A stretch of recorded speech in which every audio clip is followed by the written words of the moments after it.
Okay, what's up, ladies and gentlemen? Y'all know who I am. Y'all see the name down there in the corner. And I finally got this lady on the phone with us tonight. Everybody been sending me emails. Y'all just going crazy in my comment section, like the Sharitha Golden. Y'all call her Sharitha Knight. Well, her name is not Sharitha Knight. Sharitha Golden. Y'all all like, what's up with that? What's up with the interview? Well, goddamn it, she here. What's up, Sharitha? Say hi to these motherfuckers so they can leave me alone. Hi. So, Sharitha. It's about time. Yeah, it's my fault. I'm gonna take all the blame. It's my fault. But I was trying to give you that you was on vacation, and I didn't want to fuck with you while you was on vacation. You was out doing your thing. Yeah, I know. Respect. Yeah, I know. And then my mother passed, so I had a lot going on. Yeah. So yeah, with all that, yeah, we did. I wanted to, sit back because you are Suge's ex-wife, and I don't want you to, I say, hey, what's up, and you say, motherfucker, get the fuck out of here before I send somebody after you. So I ain't want those problems. So I was just sitting back, like your regs. Let me know when she ready, because I don't want those problems. No, Let's go. let's go, Sharitha. Not Sharitha. How old Yeah, were you when you met Suge Knight, and where did you meet him? that's personal. Young, let me just say that. Mm-hmm. Very, very young. Very young. He was in high school. Okay. So you were being fast when you met Suge? Yes. Okay. So you met Suge Well, at, let me say this. okay. I would nowadays I would have been a freshman and he had been a senior. Okay. Hmm. Okay. R. Kelly. So Suge Knight was R. Kelly before R. Kelly was R. Kelly. Shut up. See, that's why he was. Yeah, Suge motherfucker. You was R. Kelly before R. Kelly was R. Kelly. You dirty nigga, you. Well, not technically when you're not 18. So I Okay. didn't say he was 18. Okay. Well, he was in his pre R. Kelly stages before R. Kelly was R. Yeah. Stop. R. Kelly in training. That's what Suge was. R. Kelly in training. Okay. So, okay, you met Suge. Mm. Okay. Now, how did you meet him? Basketball game? A street fight? Party? What? Where did you meet Suge at? I met Suge at a party. It was a party during summer break, Hmm. and his twin cousins, Ronald and Donald, gave a party at their house, Okay. and Suge was there, bugging the hell out of me. And he didn't leave you alone. None that night, and y'all was married and had kids. Suge is the guy. So he basically Suge hounded you that night in so many words. Suge was on me like white was on rice that night, and being a young, immature, inexperienced girl, I really didn't like him bothering me, Mm-hmm. and I actually got forced to talk to him because we had to use the bathroom Mm-hmm. and we needed to leave, and we had a long walk, and we had to go to the bathroom first. So my cousins and her friends begged me to talk to Suge so they could all go to the bathroom. So I was forced to sit down and have a chit chat with Suge, and it all started from there. So Suge was holding the toilet hostage in so many words. They were. I don't understand that. Nobody could use their house bathroom, and I didn't understand that. And he wouldn't let me dance with any guys, and he would just, if he saw me dancing, he would come and get in between us. If I was talking to somebody, he would come and interfere with it. Suge have not changed. So Suge was always a big nigga in so many words. He always had that big husky build. Yes, he was more fit than he is now. Okay. So it wasn't so big. It didn't look as big. Okay. Good deal. Good deal.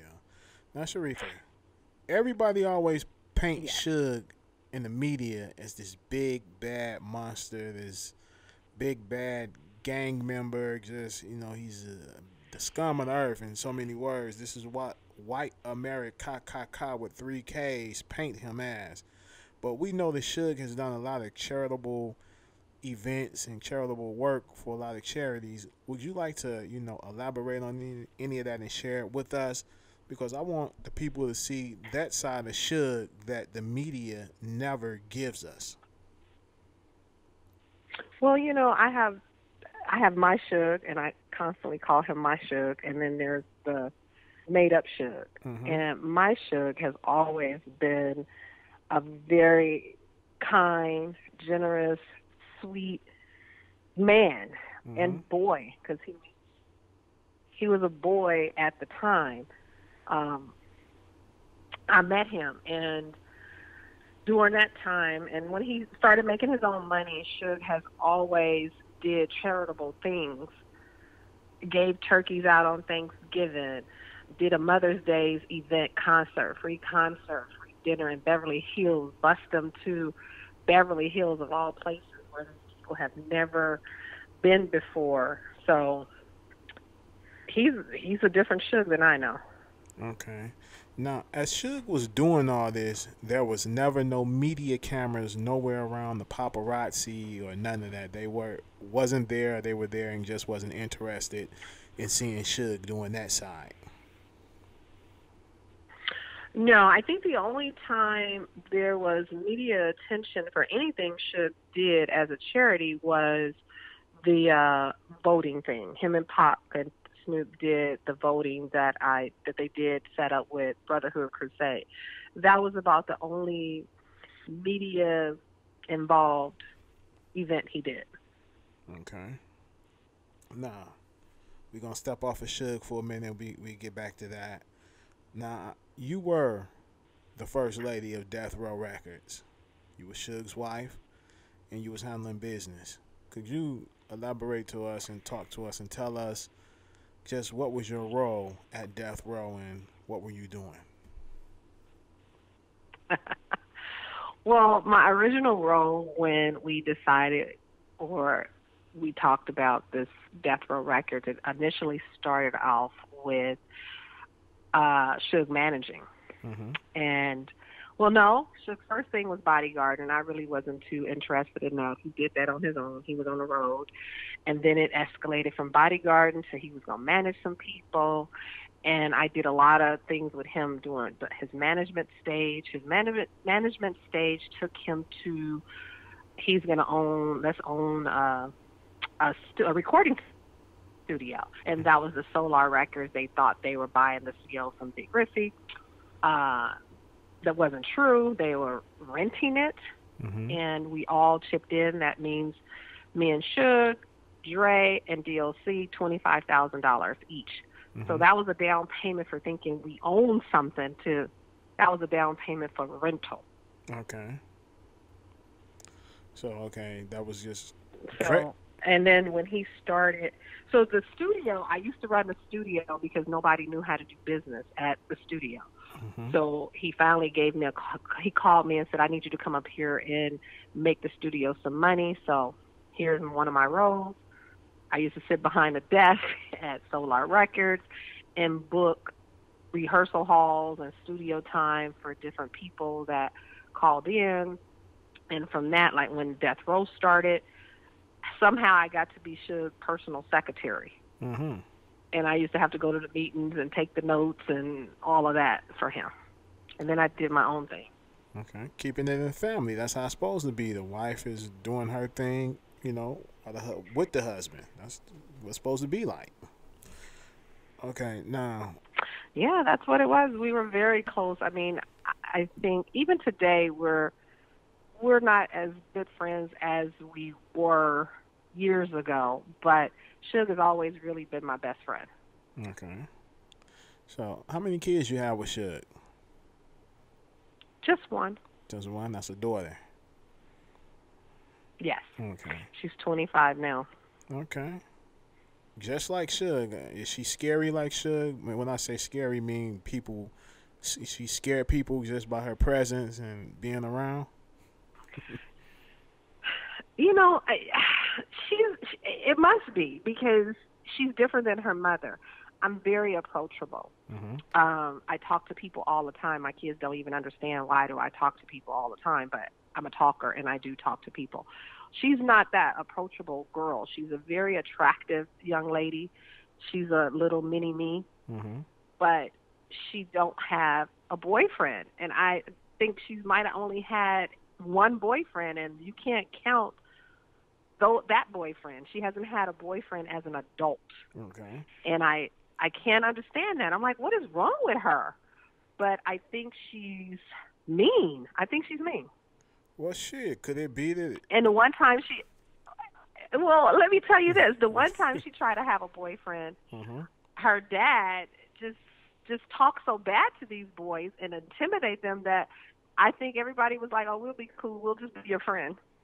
Well, shit. That's the reason why she ain't got no boyfriend. Shit, niggas is scared of shit. Well, she's an adult, and she don't even introduce anybody to him now. Well, now of course she can't, and she actually decided that she was going to take her and her dad's pictures down, and I think she took Snoop's picture down too, because she didn't want people to be intimidated about who her dad was. So she took all of this down, so when you ever Google her or anything, you go on her Instagram or whatever they do, Twitter, she doesn't have any more pictures of her dad because she thought that was scaring people away. Good luck with that shit. It's too late. Niggas know Yeah. shit. Everybody know that you Suge's daughter. She's Suge's daughter. So yeah. No, not everybody. You know what gives her away? Let me tell you the secret that gives her away, and she hates it. So when she started getting credit cards, and naturally all our driver's license unfortunately have our middle names on them. Mm-hmm. So that gives her away because her whole name literally is her dad's name. Okay. But you have to know his name, his biological real name, to know, oh, okay, so we just basically took the M off of his name and made her name. And her middle name is, instead of the E for Suge, it's an A, so Sugar. Okay. She hates it. Trust me, she hates it. She hates it. And I don't know why she haven't changed it. And so when she got her credit cards, and when she has her bank cards, they put her middle name on there. So now and then some people catch it and some people don't catch it. But she gets caught sometimes. Okay. One thing, do she got that devilish grin like Suge got? No, I wouldn't say she has that. I wouldn't say she has that. Okay. She's her mama's daughter. She's definitely her mama's daughter. In those ways, her personality. Sometimes I'd be like, "Oh my God, you act just like him." Okay. Now let's talk about some of the artists that was at Death Row, because you guys had an empire. It was just an amazing empire that crumbled overnight. Well, not overnight, just within due time it did crumble. But now, let's talk about in the beginning of the Death Row days, okay? Now, you say Dr. Dre came in and he also put up $25,000, because I was aware that Dr. Dre was broke. Eazy-E left his ass broke when he left, and I didn't think that he had any money. You're right. Well, I think Suge had got him a couple of deals, because I want to say it began with Suge managing Dre. Right. That's how all of that began. I don't know how Dre actually came up with his half, or DLC came up with his half, because DLC just put an album out. So I'm pretty sure DLC had the advance, and I really honestly didn't see Dre's check, and I didn't see DLC's check. Mm-hmm. I was just told, write our check out for $25,000. So I was told everybody was contributing $25,000. Mm-hmm. So I'm pretty sure Suge got Dre an advance in order for Dre to come up with his half of the money, because they started off as management first. Okay. Now, Sharitha, did you ever meet Eazy-E? Did I ever meet Eazy-E? Yes. Okay, just the first time I encountered that whole little entourage was we came to Vegas. L.A. Dre. I don't know if anybody familiar with L.A. Dre, but he's the one that did some of the producing as well. Tall, skinny, black guy, bald. I believe he was bald at the time. He was in one of Michel'le's videos. I can't even think of which video he was in, but he did some. I know he was a producer, put it that way, Mm-hmm. and he was getting married, and Suge was invited to the wedding, and it was in Vegas, and actually, the wife ended up being one of my best friends, Mm-hmm. and we came to the wedding, and everybody was there. Dre, I'm not for sure about Doc. I can't remember if Doc was there, but Eazy was there. Everybody was there, Okay. and everybody was cool. So when I see this story about the violent era of Suge and Eazy and all of that, I'm like, well, where did that come from? I've never seen that. Okay. So now, when you just the presence of being around Eazy-E, did he look like he was a scantless, low down little nigga that was ripping off his people, or him and Dre was very cordial and cool and talking? He was, but you got to understand, you're talking to a woman that's been with this 6'3", basically 265 pounds guy, Mm-hmm. to a Eazy-E that was shorter than me, and considering I grew up in the hood, that the way someone dressed is not an intimidation for me. Okay. So I don't find them to be intimidating. Okay. He was a nice guy. He wasn't disrespectful. He was quiet. So I don't know where where all these thugs keep coming from. Yeah. That's white America with the 3Ks gonna try to make us look bad. So Dre. Okay, back on Dre, okay. Dre Dre. yes, I was I think I heard Jewel say in an interview one time before, when you guys were doing the Chronic album. The Chronic album, which was a masterpiece and still to this day is a classic. That when you guys was putting this album together, everybody put their blood, sweat, and tears in this album. Everybody just contribute to it, and everybody was sitting around the studio because everyone was broke. All they were doing, you guys were doing, was eating Popeyes chicken and drinking beer and smoking Chronic all day. No, Snoop was eating top ramen noodles and cornbread. Whoa, wait a minute. Top ramen noodles and cornbread. This is what the Snoopster was That eating? was his thing. That was Snoop's thing, yes. I used to have to buy him loads and loads of top ramen noodles and Jiffy Mix. Mm. That shit sound nasty. Actually, if you think about it, it's just some noodles and some cornbread. How bad could that be? That's like getting, what is that? Garlic bread. You just get cornbread. Oh, we talking about some shit. Now, I remember when them fucking top ramen noodles came out. That shit was like 10 cents a pack, and I didn't eat I didn't eat that shit. Any oodles and noodles for 10 cents a pack, and I used to see kids tearing that shit up, and I was young myself, but I'm like, 10 cents a pack? This shit can't be healthy. Yeah, and it's still not even that expensive to this day, but do I grab a pack of top ramen noodles now and then? I do, because I do like them. I mean, that's not one of my choice meals, but I do have them in my house. I will It's eat. a good snack. It's a good snack, okay? I'll eat a bowl of oatmeal before I eat some goddamn oodles and noodles. This shit drive you crazy, okay? They not called oodles and noodles. They're good. They're flavorful. They're good. They're good. And I'm not gonna knock top ramen noodles. In Detroit, I have a whole case of them right here in my drawer in my house. in Detroit, we call that shit oodles and noodles. And my daughter, she loves that shit. She got the beef kind. She eat that beef, the beef one. I'm like, you really eating this shit? We only eat the chicken. We eat either chicken or they'll eat the shrimp. I don't eat pork and beef, so I don't eat that anymore. Okay. So I only buy the chicken ones, but I'm not even the one to eat them. I might eat some top ramen noodles, seriously, maybe twice out of a year. Okay. So Snoop was eating top. Ladies and gentlemen, you hear this shit. Snoop was eating top ramen noodles and cornbread. Okay, now back to what everybody else was eating now. This is classic shit here. Okay. Yes, I don't think Dre was as broke as everybody think Dre was. Like, I have to constantly tell people, broke to one person is not the same broke as another person. Right.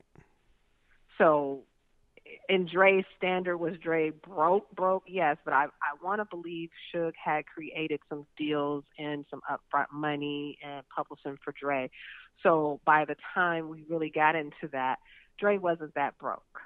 Good deal. He had a nice home at that time. He wasn't broke, quote unquote. He was not broke when I got really into knowing Dre. Okay. Unlike Snoop, I had to buy some meals for Snoop. I've never had to buy a meal for Dre. Okay. So yeah, Snoop was a little, he looked like he was starving in the beginning. He was starving. He don't look like the Snoop Dogg he is today. He like a lion today, but back then he really did look like little Snoopy the puppy. He was a little skinny little kid. He did. He really did. And especially on the video when he transformed from himself into the Doberman pigeon, I believe it was. He looked just like the damn dog. He looked just like that dog. Oh my God. I'm like, oh my God, you really do look like that dog. But back to Dre. What did you want to know? What did they want to know about Dre? Okay, what they want to know with the Dre situation, did you manage Dre? Did you ever manage Dre? On paper, no, I've never managed Dre. Did Dre ever use the terminology to introduce me to somebody to say, oh, this is my manager? No. I did some work for Dre, and I've done some stuff that Suge maybe asked me to do, which it got to be a lot of stuff that Suge didn't do for his own clients that rolled over. Can you do this for me? I'll get you paid. Can you do this for me? So a lot of Dre's booking, concert dates, and performance, I handle those for Dre. Okay. So did Dre reach back and say, okay, well, here you go. Let me give you a cut of this money since you helped me out?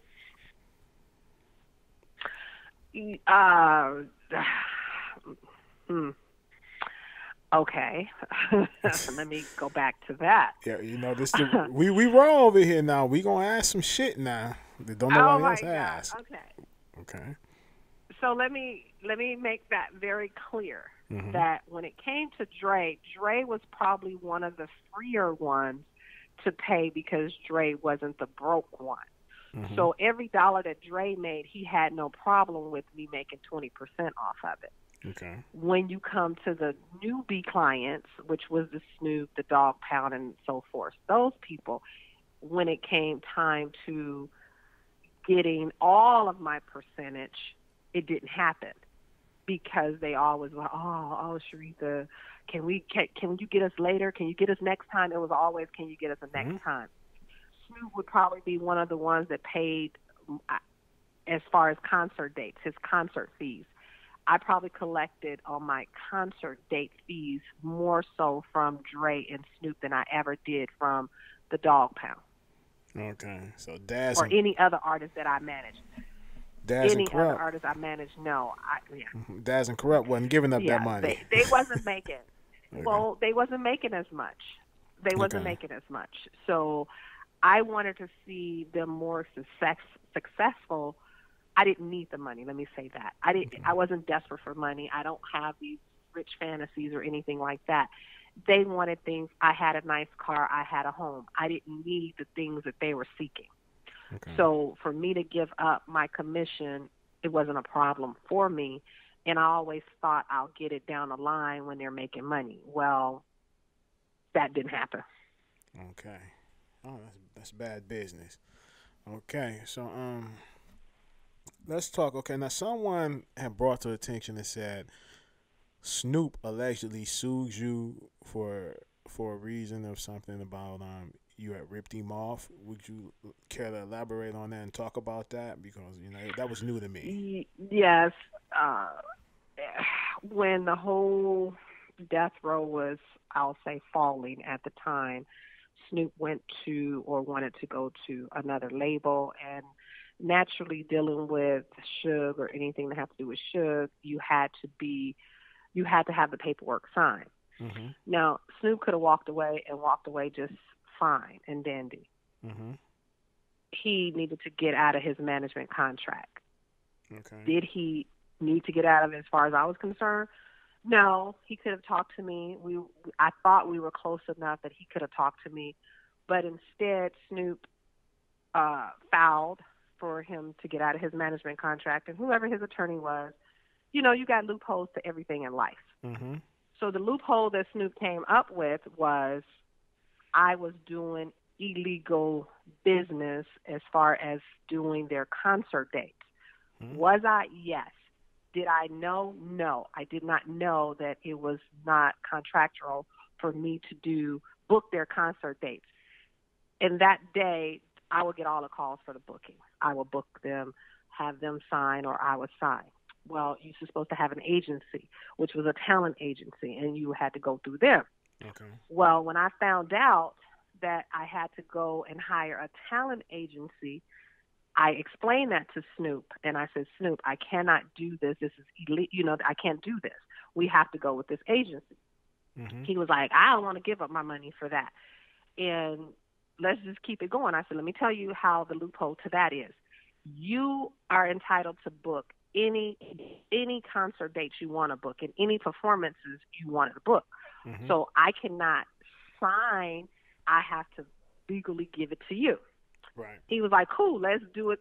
Let's do as much as we could do while we could do it. Okay, that's fine.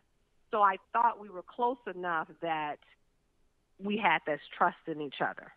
Well, he had that loophole to get out of his contract that I was doing illegal business. Okay. So is it So I countersued him. Wait a minute. I countersued him for the money he owed me and would have owed me when he filed that lawsuit. So that's how that happened. Did I get a penny from Snoop in that lawsuit? No, because they deemed that double dipping. So then this is the double dipping that came in play. They felt I was married to Suge, so I was benefiting off of any royalties that Death Row would have collected from him. So I was not entitled to collect any percentage from any of his record sales.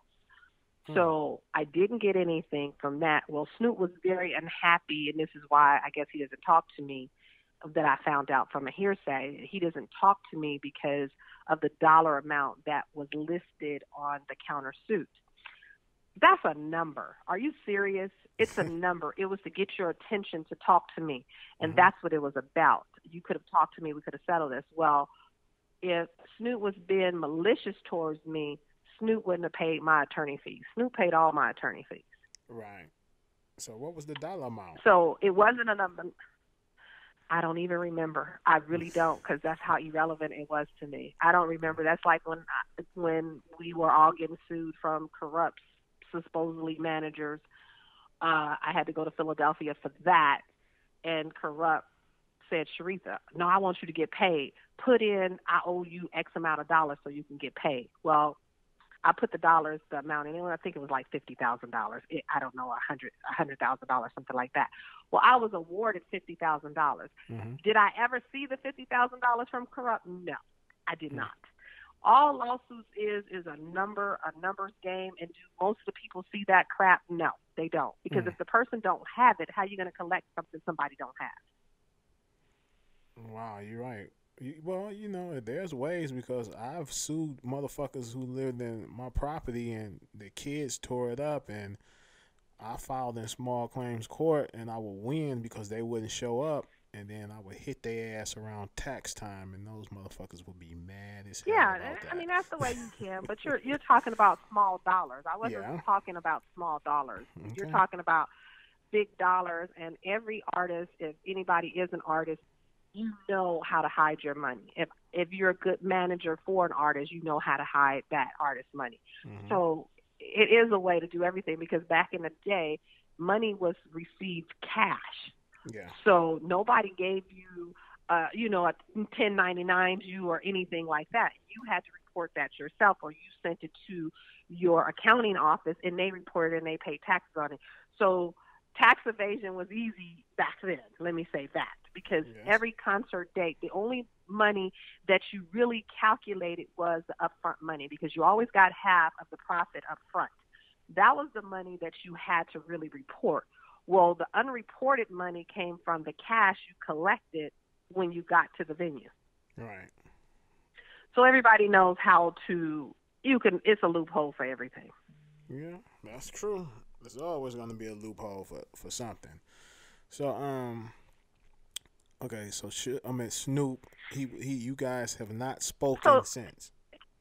we have not spoke, and our kids. Snoop ended up in Vegas about 3 years, 4 years ago, 3 years ago, something like that. Let me see. My son was a sophomore when his son and daughter came to his school. Mhm. Yeah, I think so. Something like that. Because Snoop's son at the time, he entered as a junior and ended, being a senior. And I heard Snoop got a contract for a year to be a DJ at Tao here in Las Vegas. Mhm. And my son came home one day and said he was in the classroom. Snoop kids came there. I said, Snoop kids ain't in that school.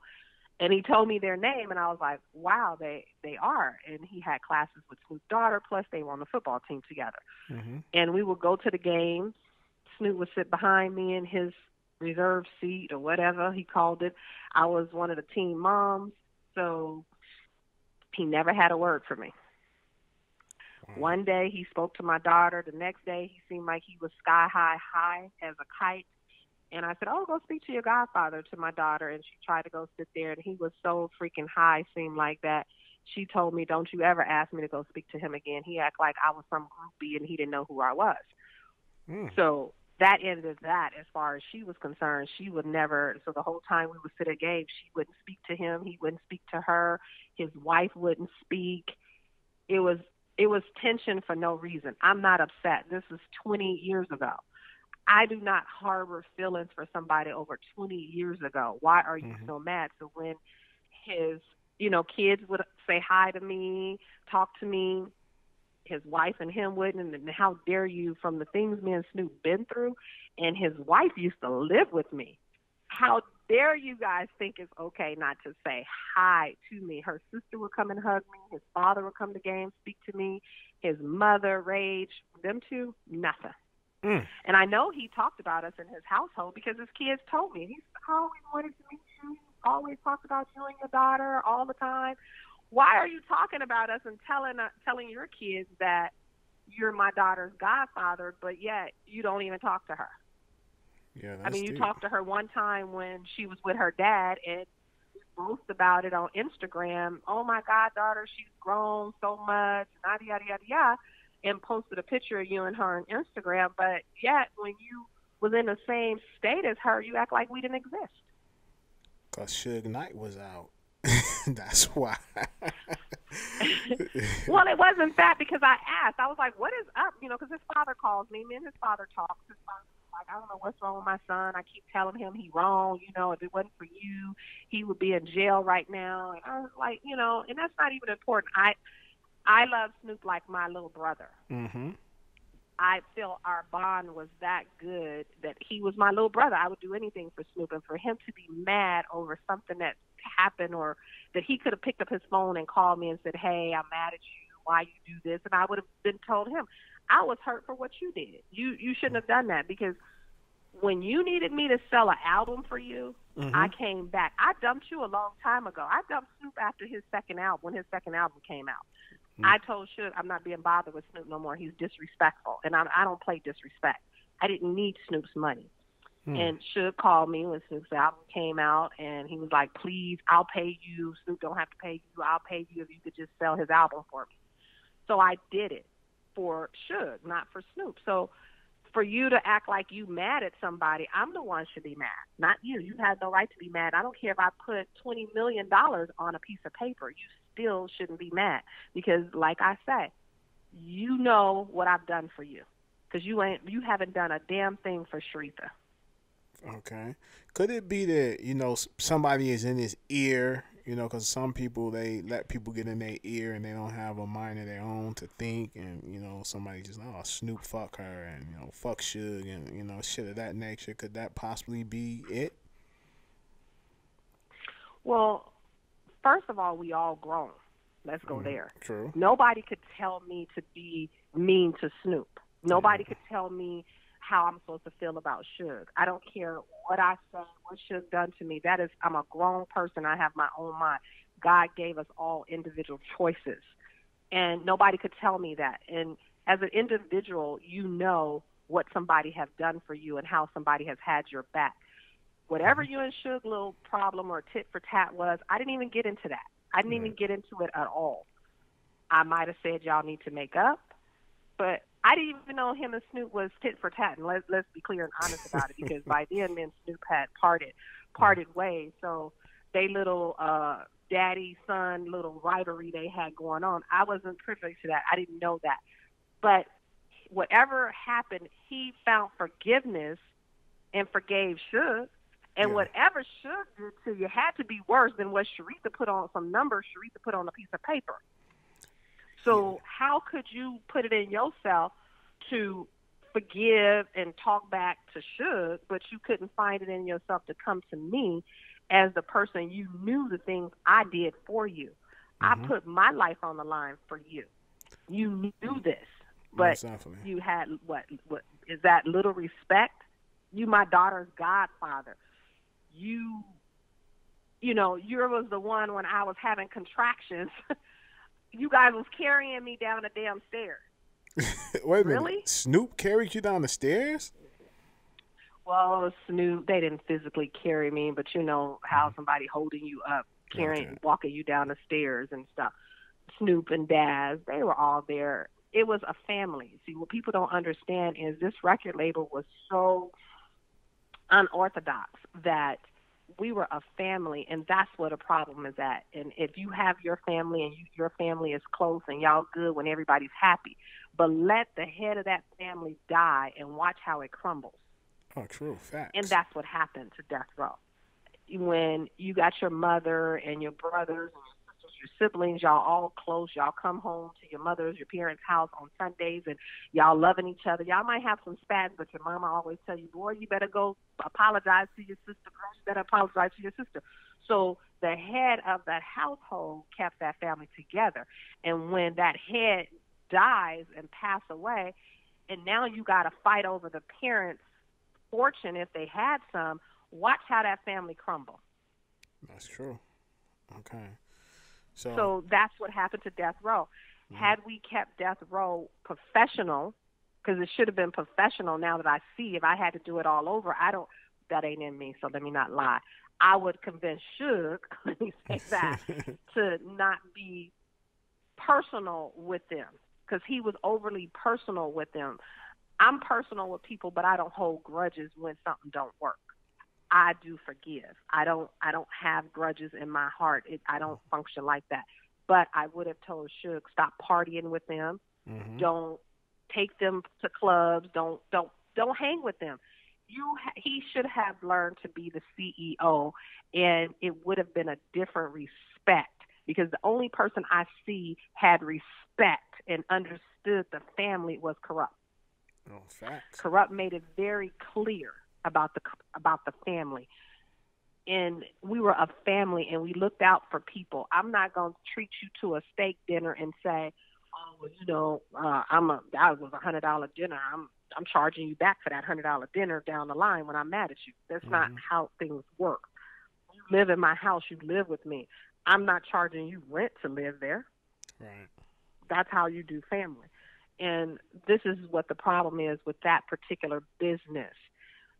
Everybody have a handout for some reason. Did you work for everything you earned? No, you did not.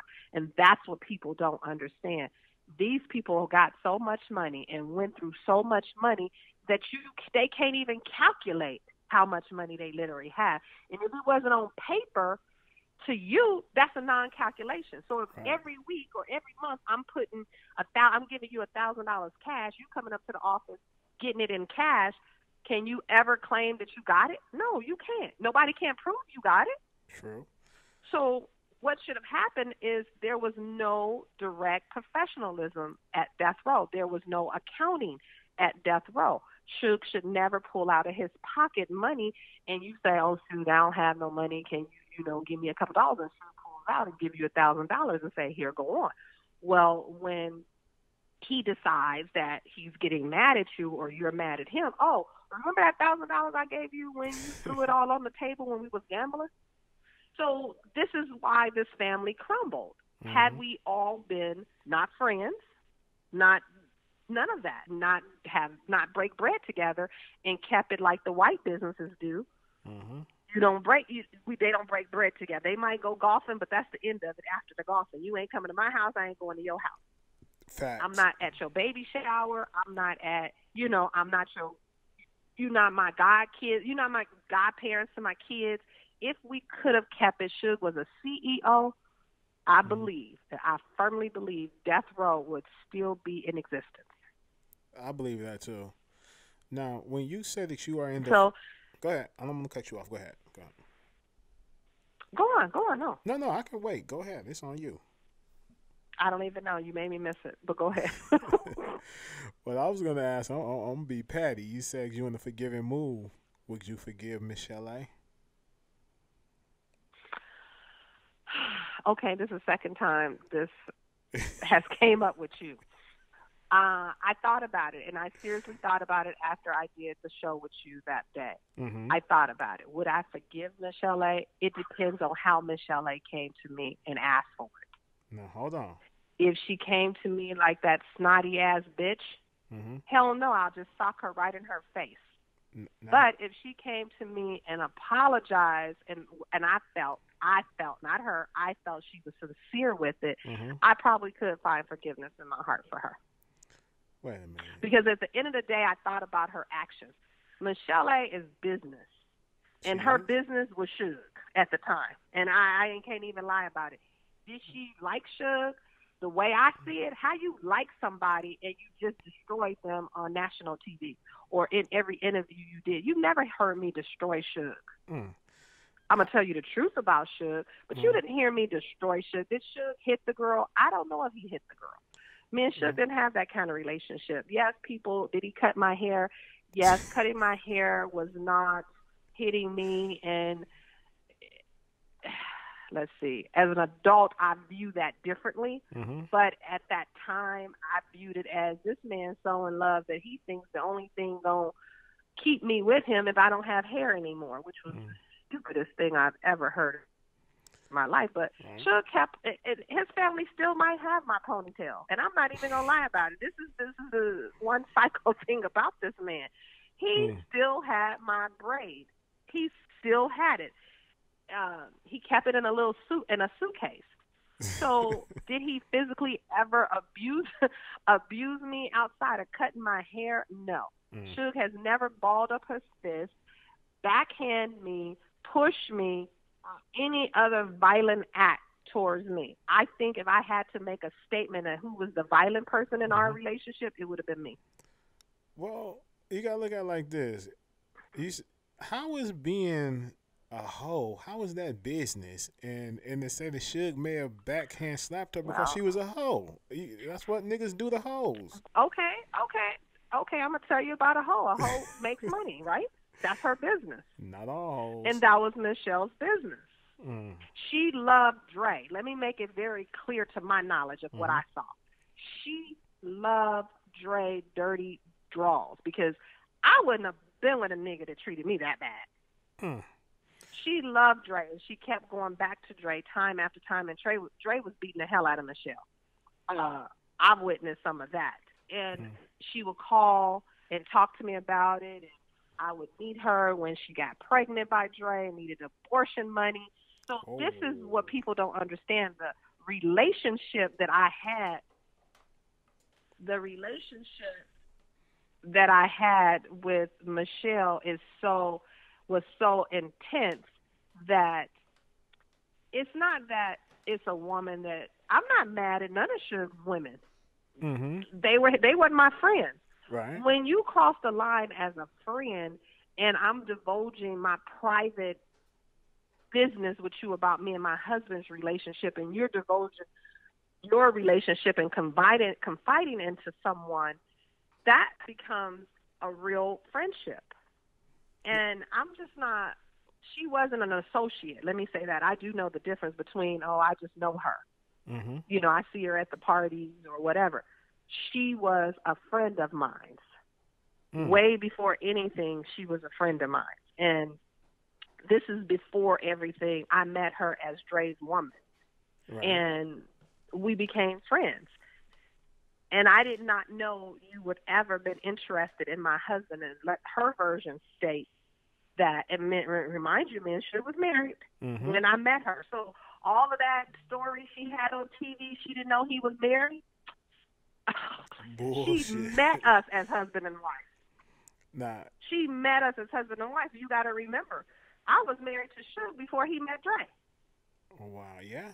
No. So it's no way I was never introduced to Dre, Michel'le, DOC, or any of the cast members of Death Row as, oh, this is Sharitha. No, nigga, this was my wife. And he made that clear, and especially clear to the guys. That's my wife. Everybody in Death Row, if you walked in there and didn't know this was his wife when you started trying to flirt with me, you got told, that's his wife. So you knew this. It ain't, she made a comment to say, well, he tried to talk to me a long time ago, and he was trying to talk to me, and I tried to introduce him to my sister. Well, you know that's a damn lie. You can say what you want to say, and that's fine. Maybe they did meet each other before she met me. So I'm going to take it as they did meet each other before she met me, and I'm just going on what she said. Okay. But when he started doing business with Dre, and he knew you told him you was Dre's girl, whatever conspired between then, you found out I was his wife before you slept with him. So let you tell it. Y'all met in some other state or wherever y'all met. He was trying to flirt with you. He didn't know he was Dre's girl at the time. This is her version. Okay. So he was trying to flirt with her before. Okay, let's roll it forward. Once he found out you was Dre's girl, I'm taking it. It was he left that off limit. You found out he was married way before you and Dre broke up. You knew I was his wife. So what bothers me is when you sit there on TV and say you didn't know he was married. Girl, stop. Well, you know, we were feeding you. We were meeting you at the bank, giving you our money for abortion and everything else. We were taking care of you too. So for you to act like I didn't exist and we wasn't friends, come on now. You was at every kid's party I had. My kid loved you, you know, because you sound like a Minnie Mouse to her. She think you her age. She loved you. And when my kid decided to be an adult, and trust me, my kid was around Michel'le when I didn't speak to her. And I found out her and Suge was together. My little kid broke me down with that. She says, Mom, because you don't like her don't mean I'm not supposed to like her. You're absolutely right. You're right. And forgive me for trying to turn you against her. You're right, baby. If you like her, that's fine with me. I don't have no problem with that. So as far as my child and Michel'le was concerned, I had no problem. I talked to her when she called me about my child. So I'm not going to not talk to you when it's related to my child, but I'm not your friend. Understand that. And if you F over my child, I'm going to beat your ass on another page about that. But my child grew up and realized she didn't like Michel'le. When Michel'le, see these women, what bothers me with the women, Rail, is when these women needed my child's father, she was princess because they knew you don't fuck with Sharitha and Arian, period. That should go crazy over that. So these women had to kiss my ass, and they doubly had to kiss my child's ass. So they all played this pretend. They played this little pretend thing while secretly behind my back trying to get in with my husband and my child's father. So the doorway was Sharitha and Arian, and especially Arian when I didn't know about the other girls, when he would bring Arian around, that they knew this was it. This is his golden child. You don't mess with her. So she was treating my child wonderful at a time. But when she finally got her dad, she didn't need to, oh, little bitch, go on, sit down somewhere. I don't need you. You don't, as a grown woman, you don't leave a kid in a house with no food. Michel'le did that? And leave her there. Oh, please.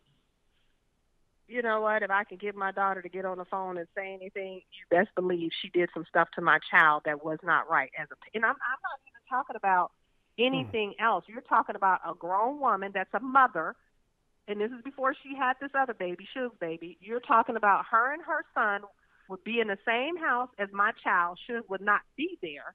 And she would leave my child in the house and take her son. And my child was hungry. And if you was that concerned about my child, you would have known my child never ate hamburgers, never ate a hamburger. She was forced to eat hamburgers because she was hungry, because that's what they gave her. Wait a minute. She told you constantly she didn't eat hamburgers, but you left my child in your house hungry. What kind of person is that? What? So that day, my child decided, I don't never want to go over there. So I don't care what nobody say. You never saw my child around Michel'le afterwards. Wow. And she made that decision. What woman takes a little girl to a nail shop under 10, you putting red fingernail polish on a 10-year-old? And she called me and asked me about the fingernail polish. And I said, well, Michelle, let me say this. I would never put red polish on a little kid, a little girl especially. My kids wasn't allowed to wear red fingernail polish till they got grown. So, and I just told her that. She called and asked me, and she says, I couldn't get a hold of you. I'm sorry, I put red fingernail polish on her nails. I said, it's okay, I'll just take it off. So me and Michel'le was still cordial, like I said, when it came to my daughter. So, well, in the terms of the hood niggas, Michel'le will be labeled as a hoe because she got a baby by Dre and she got a baby by Suge. She's just a hoe. That's plain and simple. Hoes don't get no respect in the hood. Well, you know, I don't like the terminology, you know, to call women hoes. So I don't call her that. I call it business, and that was business for her. And I know it was business for her. She needed someone to take care of her, and Dre decided he wasn't gonna do it no more. In the words of Willie D. And Suge needed to get Suge needed to get back at Dre. So there you go. No, Suge is a player. He's a straight motherfucking player. Now he's straight Mac, and he made Michel'le believe that they were married. It gets, you know what? That's something that every man has to use. Take that out of the Suge Knight playbook. When you find you a dumb hoe, you make that hoe think y'all are married. Get some fake paperwork or whatever, and just say you my wife, and that hoe will be happy. Now that's something you take from the Suge Knight playbook. Real. What? Well, he did not make her think they were married. How? Well, no, she thought that they were. I can't believe you just said he. She didn't even think that. She didn't think that. Come on now. She didn't think that. She knew who she went to the altar with. She went to the altar with his brother-in-law. So no, nobody could have made you think you were married. She was a grown. What was it, late 30s at the time, maybe, a grown woman at the time. So you did not know you really technically was not married to that man. You know exactly who you went and stood in front of a judge and said, I do. You knew that. So, no, I don't, like I said, that sounds like business to me. You know that what? Don't sound like a hoe card. That sounds like business.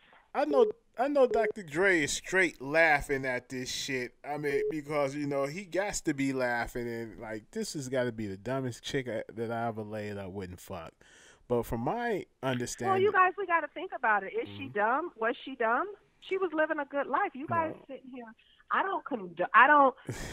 condone her for being my friend and doing me dirty. I don't condone her if it wasn't me. Do your thing, girl. And that's what I would have said. If that wasn't my husband and I just knew you, I would have been like, girl, do your thing. Get your money. Do what you want to do. And that's how I see she did. So what people, no, I'm not bitter. I am not bitter towards her because, like I told you, I didn't call her no hoe. I don't recall ever calling her a hoe. She did what she was supposed to do as that particular kind of woman. Now, whatever men categorize that as is one thing. She needed to be financially taken care of, and Suge was that person. Suge took care of every woman he dated.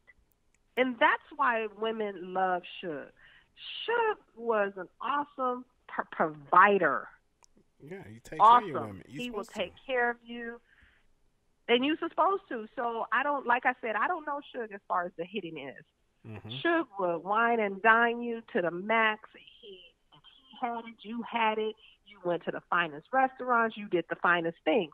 So any woman, and he wasn't a bad catch. He wasn't a bad looking guy. It wasn't like he was ugly. He wasn't even ugly. He was a good looking man as far as I can say. He was a good looking man. So why not talk to him? Why not? You ain't losing nothing for not talking to him because he's going to take care of you. And that's what he did. He took care of her. And although I told him, I said, you know, she only needs you for your money. And when your money is gone, she's gone. And he said, for real, you think that? I said, let's play it out. Let's let you see, play it out. What happened? When he had to file bankruptcy, where'd she go? That bitch bounced. Oh, that's not your man no more? She did. And that's not your man anymore? That's not your husband no more? Oh, and now all of a sudden, oh, we really wasn't married and I didn't know we was married? Oh, really? You know, Suge called me and said, she trying to divorce me, and I ain't signed no divorce papers because that means I married her, and I know I ain't married her. Hell, I was in jail. So you were bragging about being this man's wife when you knew you was not his wife. And that's okay, but then what bothers me with her is you condemned him. In every interview you do, you condemn him. He's like a monster to you. The monster that you portrayed him as, you wanted to be his wife. I think Suge did that. Think about that. See, people don't think about anything. The same woman that called this man a monster wanted to be his wife and knew you really wasn't his wife, but you wanted the world to think that was your husband. So why is he a monster? He couldn't have been too much of a monster, and then you have portrayed him as, oh, when it was raining, he came and brought you and your son food. When you need, come on now, you guys need to stop with this Suge Knight monster. Suge is a monster in his own right. Don't get me wrong about that. Suge done some things that Suge has to, when it's his judgment day, he has to account for, and I'm not denying that. Have Suge done some mean things to me? Yes, people. Suge have done some mean things to me. Is it unforgivable things? No, because God forgave people for putting him on the cross. Who am I to not forgive somebody? So when the statement came to me that would I forgive Michelle, I had to think about that. You a hypocrite. So yes, I would have to forgive her if she brought it to my attention, not through a three-way zone, a private conversation between her and I. I do have forgiveness in my heart. So everybody knows that. I will forgive the girl because then I sound like a hypocrite if I don't. God forgave me for my sins, and I know I have some sins. There are some skeletons I keep pushing when I open one of my closets. So, yes, I can forgive her. Let me put that on the record. So if she ever hears an interview and she knows somebody that knows my number, yeah. But I don't want no phone call with her. She has to look me in my eye and tell me the truth. I would love to have a conversation with Suge and Dr. Dre because I honestly think that Michel'le got some good motherfucking head for her to be doing this shit that, you know, have these niggas going crazy. Sorry, Rel, I can't answer that one. No, you can't answer that. No, that wasn't for you to answer, but I believe it. I believe it. I'm going to tell you. I will believe it. In the words of Willie D, hey, you got to let a hoe be a hoe. We're going to let Michelle be a hoe, whatever she used to be. But let's move on for Michelle. Okay. Now, but so in some instances, we going to say this, and I'm going to put this on the record. You got to blame Reggie Wright Jr. a little bit for that because he was making it happen now on the side, right or wrong. What do I gotta blame? What do I have to blame Reggie Wright on? Let me ask you that. What are they saying I have to blame Reggie? Because I got some stuff to blame Reggie Wright on, but that's personal. Yeah, but you know, so you gotta tell me what you think. For knowing, juggling the women at the jail, the conjugal visits. Okay, I'm gonna defend that. I'm gonna defend it at the same time. Go ahead. Me and Reggie first. Let me make it very clear. Me and Reggie ain't fucking at all. And I'm gonna make that real clear. Nobody says I your don't Reggie know was if I'm fucking. Reggie's type. Hold on. Nobody says I your don't Reggie have. was Yeah, they fucking. did. Yeah, they did. Yeah, Where? they did. Yeah, Not. they did. You ought to read some of those reviews. They Oh. did. They Oh. did. Wow. But it's okay. It's okay. Some Okay. reviews. They've made a comment on it.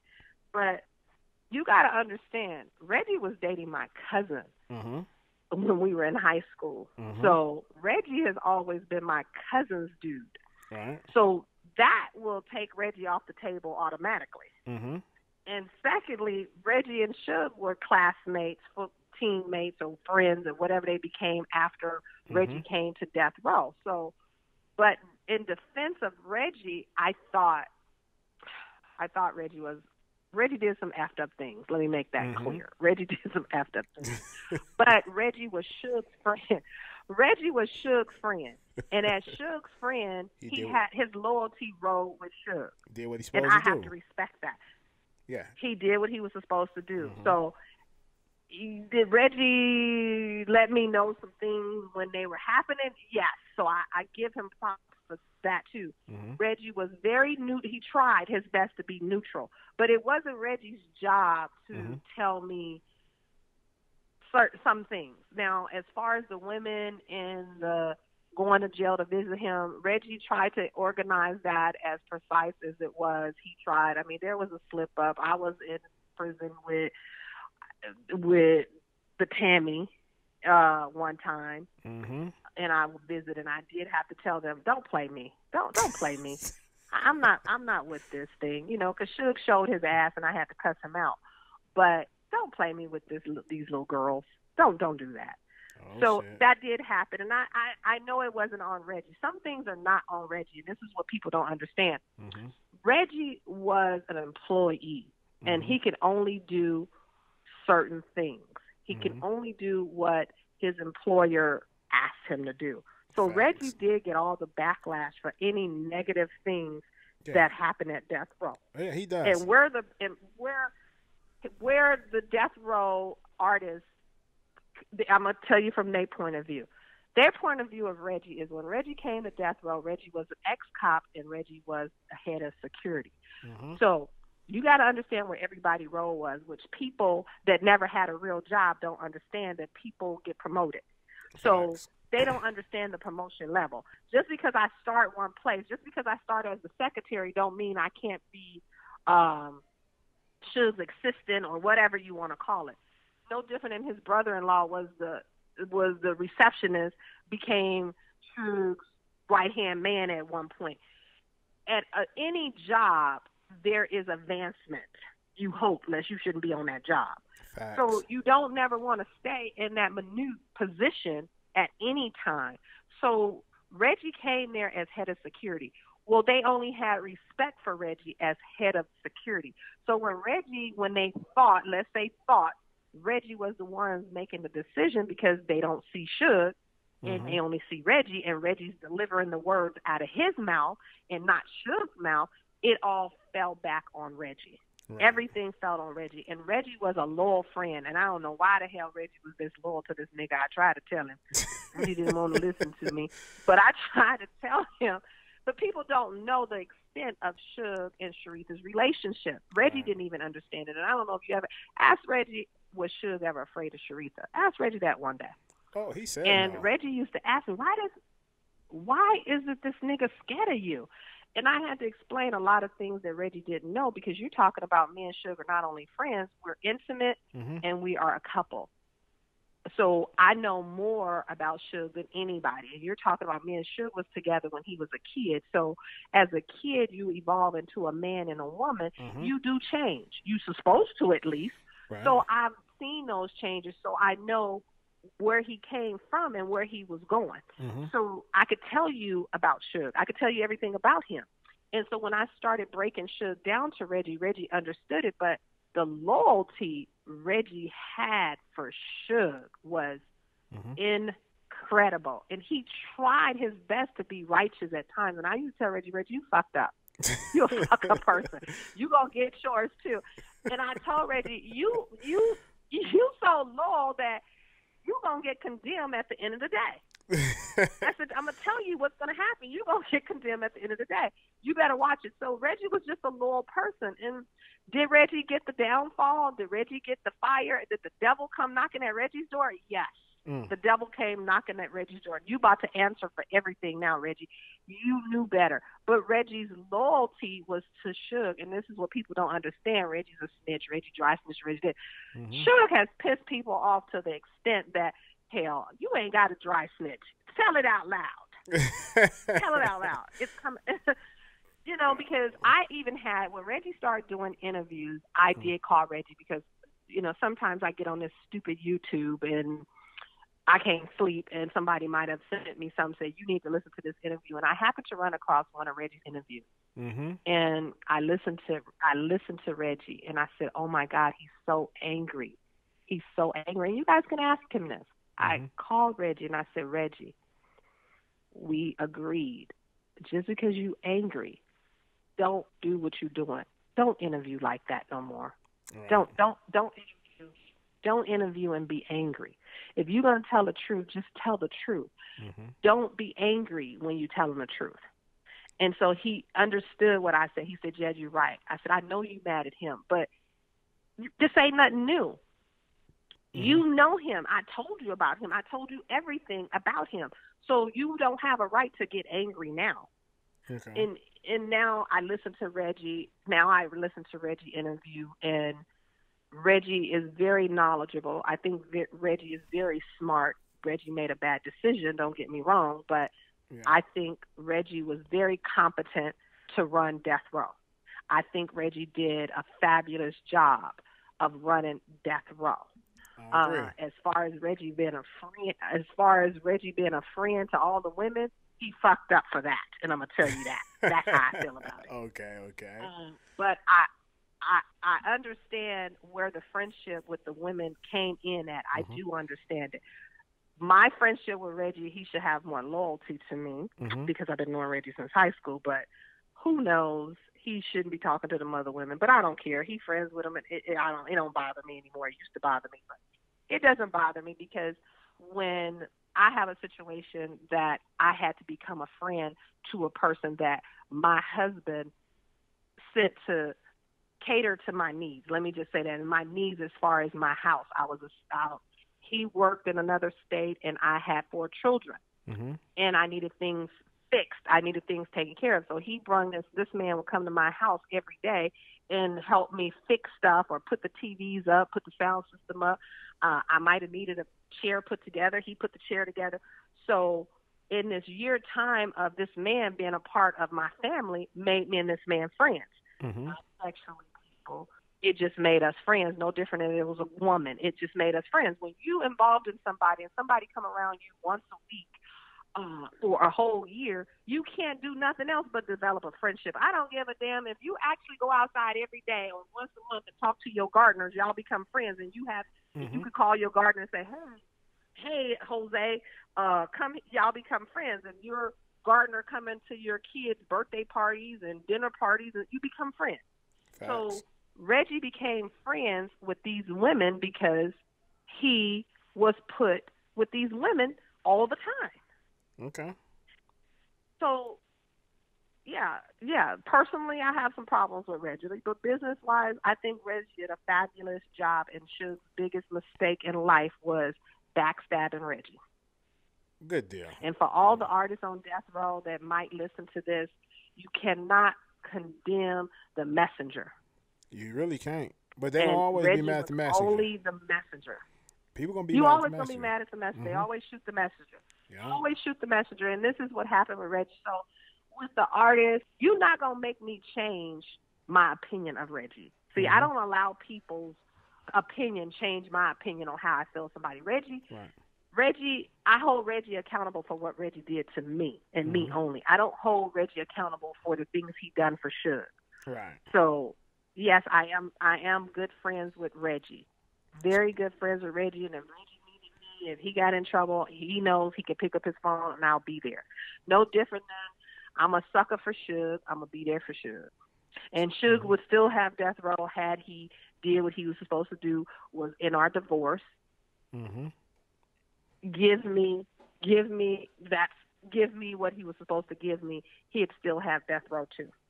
Wow. But you can't juggle all these women and think your wife's supposed to have your back, or even your ex-wife. But I would have. Reggie could tell you that. Oh, he knew this too, and that's the funny thing about it. Okay. Now let me ask this. That is definitely the funny thing about it. Now, let's move on a little bit because you are a businesswoman. Now, let me ask you a question, and we talking about Tupac a little bit here now. Now back in the day, okay, if you were still at the where you making a lot of the business decisions at death row, would you have to let that goddamn BMW get away? Would you have to cap it? Would you have to bought it in the condition that it was and left it and just put it up? Would you have to done that, Sharitha? If I would have let the BMW, the one that they got shot up in, get away? Yeah, would you have to let that BMW get away? Well, for me to answer that, then I would have to go back to Kevin Gaines got shot up in my vehicle. Mm-hmm. I would never get back in that vehicle again. No. That was the first thing I would have gotten rid of, was that vehicle. So would I have gotten rid of a souvenir? You're telling me that basically would have been a souvenir that constantly reminded me that that's where this man died from, this shooting. No, I wouldn't have probably kept the BMW. No. Kept the BMW? You're talking about a souvenir that somebody, no, I wouldn't have. How does it feel when you see that they had restored this Beamer and they got it up for sale for $1.5 million? That's so wrong. And any person that sit their butts in that BMW, they need to burn in hell. They should have burnt that BMW, crushed that BMW up. That's wrong. That's wrong. Mm-hmm. I don't honestly think they're going to get BMW should have been crushed up. It should have been crushed up. And if I would have kept it, that's where it would have went to the junkyard and got crushed up. That is a reminder. That's like, I have a thing with ashes. I can't have ashes in my house of no dead person. That's a reminder. I got to come and look on my mantle every day to see that, in fact, I know this person is dead. That's not what I'm saying. But this man's fatality was in that car. That is not a trophy. That's not a trophy. You're symbolizing this as a trophy. Oh, yeah, they are. Most definitely. Now, me personally, I'm guilty as fuck. If I was somewhere, you would have bought it. No, I wouldn't have bought it for no fucking $1.5 million. But after I got that motherfucker out of the impound, I would have hauled that motherfucker in. I would have called Wells Fargo, whoever loaned me the money for that Beamer. I would have cashed their ass out. I would have put that motherfucker in storage as is, and because I knew he would have been big, and I would have waited for the right moment in the right time, and I would have pulled that motherfucker out, left it as is, and put it in a museum somewhere like they did the Bonnie and Clyde car. I'm guilty. That is a good thing. That is really good. I'm impressed with that answer. Yeah, seriously. That's a good answer. Yeah, because I'm mad I never thought about it like that. You're right about that. That is history. That is history, and it should have been preserved. Yeah. You're right. You're absolutely 100% right. Goddamn right. With that. Goddamn right. Now, I agree with that. That is a very good synopsis. I love it. Yeah, because you got to look at it. I love it. You're right. It should have been just like Bonnie and Clyde, because that is something that's memorable. Everybody, people would have loved to go to the museum and see that. Yeah, they really would have. That is awesome. You're right. They would have. I never thought about it like that. Yeah. See that. Even if would have been a good one too in the wax museum. If they would have had that car in the wax museum and you had the wax figure of Suge and Tupac in the car, that would have been phenomenal. Goddamn right. See, us street guys, we think. You're right. We know how to think. You got me thinking. You do know how to make money. See that? I would have called, cashed the Beamer out, put that motherfucker in the storage somewhere, and paid the note on the storage every month. Well, I would pay it up for a year. Every year, pay it every year. And when the time was right, after this Tupac mania with this movie came out, yes, the Beamer would have came out. I would have left them raggedy ass rims on it, and I would have left it everything that was in that Beamer that night. I would have left it in that Beamer, from the down to the fingerprint shit that they put all over that Right. car. But you know what? Mm-hmm. You know what? He wasn't a star then, so you wouldn't have looked at it like that then. Shit. And that's the truth. When you asked me that question, Mm-hmm. I didn't foresee him as the mega star today he is, Right. and how historically he is today. Mm-hmm. But now I'm this age, and you brought it to light. Yes, it should have been. It should have been history. It should have been placed in a history factor, as is. It really should have. Now, you know, and it's like, because Reggie said the same thing. He was like, man, we didn't know that he was going to be that big. We didn't know that. That was Reggie's exact words. You didn't know. But somebody knew, because we didn't know that. it was people in the studio. I seen an interview somewhere, and where after Tupac would get through saying his rhymes, right, he'd throw the lyric sheets in the trash. And people would go in there and pull his lyrics out of the trash and put them away. And someone did that with the lyric sheet to Dear Mama, and I think they got, what, $10,000? What is it, 10,000? I do believe. I might be wrong. $10,000. Well, you know, you at the time, you really don't know this. And whoever thought about even keeping that car and restoring that car, look how much money they just made off of that car. So they would have made more money. Now that you're saying this, they would have made more money if it had stayed exactly like it was. That's why no one has bought it, because it has been restored. They said if you left the car the way that it was, we would have bought the car. Yeah. Now, so the fool that bought it for $1.5 million could have probably got they didn't sell that it. amount of money for it. No one sold it. It hasn't sold. Oh, they didn't sell it. No, it's Nobody still sitting bought there. it yet. Well, Now, that's why, because you're right. Now, No one wants it like it is now. That's a regular BMW on the street. Yeah, I can we go. We want it with the bullet holes. Yeah. And the stuff in it, and yeah. I found one. I found a green one, the same year, make, and model, a green one, and I said I can buy this motherfucker from this guy for the $3,000, and I can paint this bitch black and find out which rims those were. No, I just put the rims on it and ride around Detroit in that motherfucker and say, hey, look, I got the replica car. You know, it's just a regular Beamer now. It's no good. That's exactly what it is. You're right. That's exactly what it is. So that is hilarious. But yeah, nobody knew that Tupac would be as big as he is now, dead. It just don't happen. You know, you don't think of it like that, especially being a black man. You didn't know. We didn't know. We didn't know that Snoop could be big as he is now. I mean, I knew it was a potential, but you don't know that how, because it's a lot of great artists' careers fizzle. So you don't know at the time. You don't know what 100% gold mine you had. That's true. And he was definitely a gold mine. Yes. He was a gold mine. Now let's talk. Now, since we on Tupac, let's talk about him a little bit, okay? Tell us your most memorable moment. One, just a couple, or something that no one knows. Just personal moments, not too personal. Just of the Tupac that you knew. Anybody that come on this show, I always ask them that. Well, you know what? I've told the two other stories about me and Tupac. I'm going to tell you this one other story, and I should have called in then.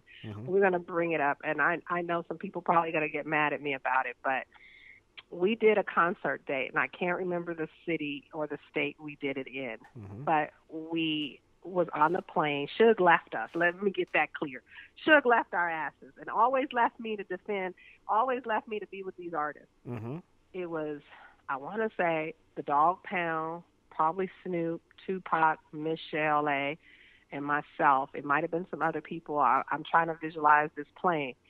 And Tupac and Michelle, Tupac lit into Michelle, cussed her out, and one of the things I heard was, "You mad because I won't fuck you." Whoa. And I should have caught on to this then, but I was like, why is he being so mean to her? Why? However, we got put off the damn plane after that.